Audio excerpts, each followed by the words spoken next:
Hey guys, just a quick one, and we're going through one of my clients' tracks. How I'm working with Jay at the minute. He's that good that feedback alone isn't really enough now, so I'm going through and showing him. Thankfully, he's in Logic, so I'm able to load up his projects and actually show him. Now we've got a really nice transition here. One of these, I can't remember which it is, 57 or 65, and there's like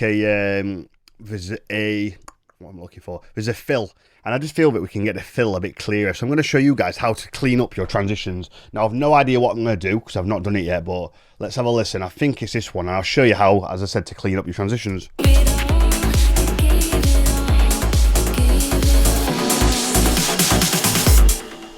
So you can see that it's actually quite clear, but I think we can get it even clearer. So let's start with percussion. This might not work, but let's see what happens when you take all this away. Now anything that's bleeding over like this, move it out of the way, fade it out.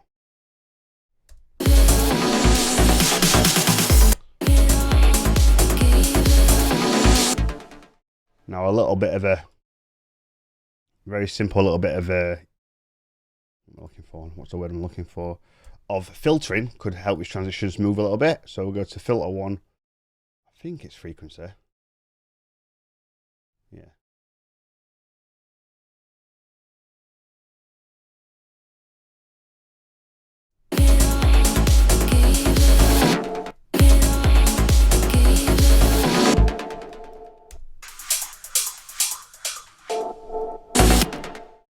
That's like out of key a little bit, I think.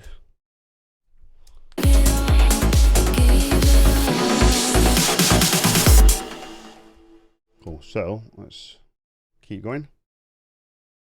You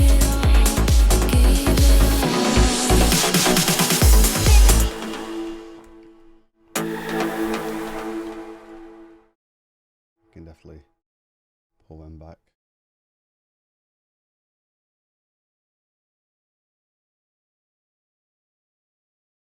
And again, just little bits of filtering. Now this is my style, so you might do it different to me, but I would get like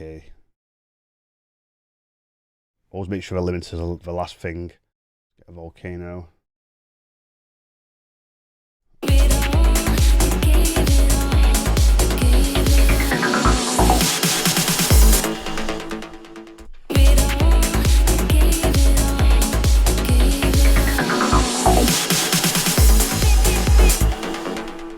See, that's cool. We'll stop these. These will probably bleed over.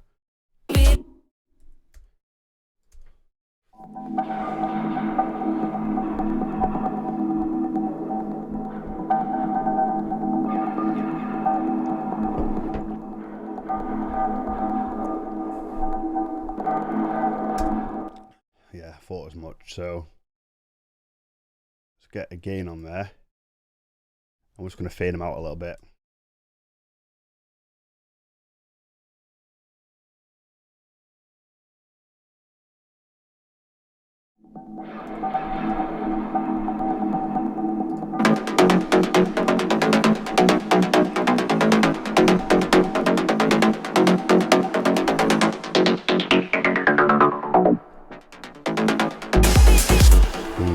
Clever.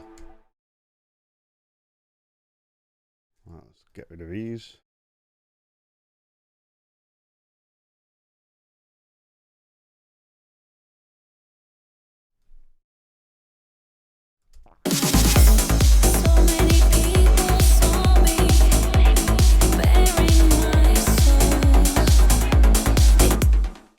I don't know why he's got all this audio. He's on the call. But yeah, always get rid of stuff you're not using, I think.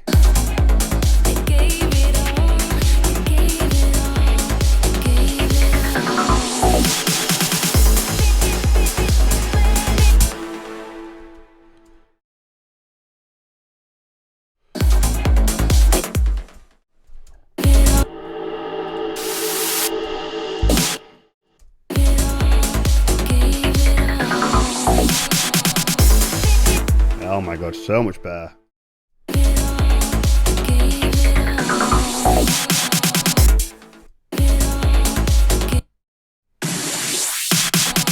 Honestly, I think that sounds crap like that, I would do this.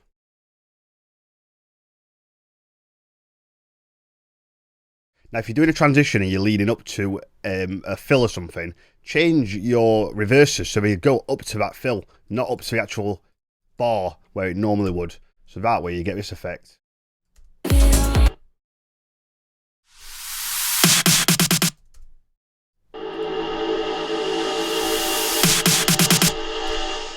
I always do recommend a delay until there's a situation like this, so we're going to get rid of that one.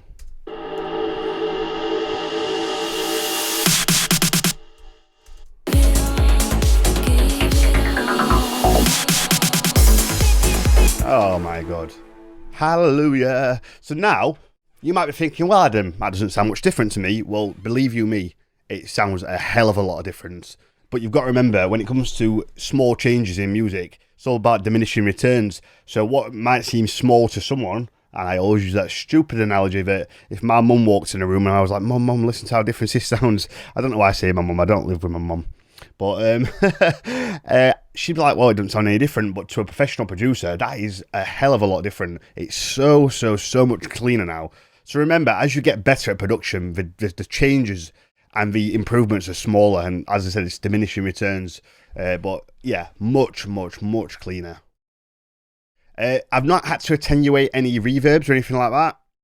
But just to show you how that kind of works, let's pretend there's a massive reverb on here and it's getting in the way. Now your mid bass is stopped, but the reverbs carry on. That might even be happening. So that's actually quite a nice effect, but sometimes it can be overpowering on leads especially, or if you're doing like a tech trance track and you need absolute silence. What you can do is something like this. So let's go to the bus. So this is the reverb send bus. I'm going to put it in latch mode.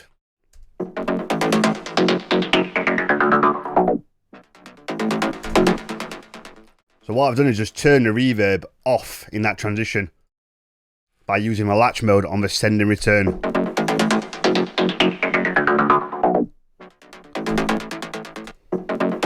I don't think I did that. I think I just muted it.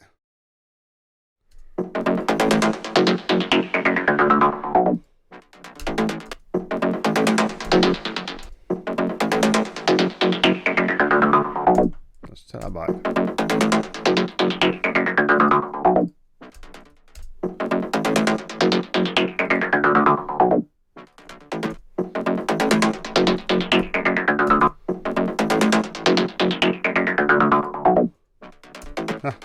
I can't find the... Where has it gone? Send and return somewhere. Oh, I know why. It won't be there. There you go. I did the wrong thing. I don't know why I did that. I was... Main mute. Oh.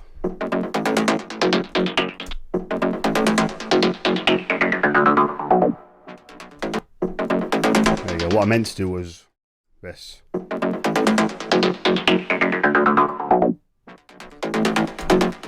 So I've just turned the reverb off in that section.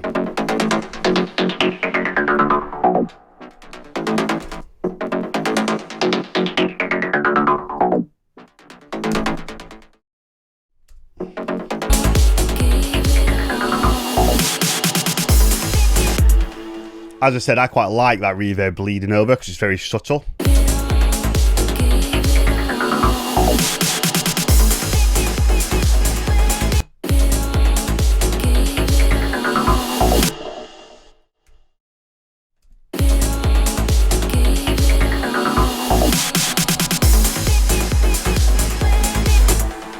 I think we're going to finish this off now with a nice reverse cymbal.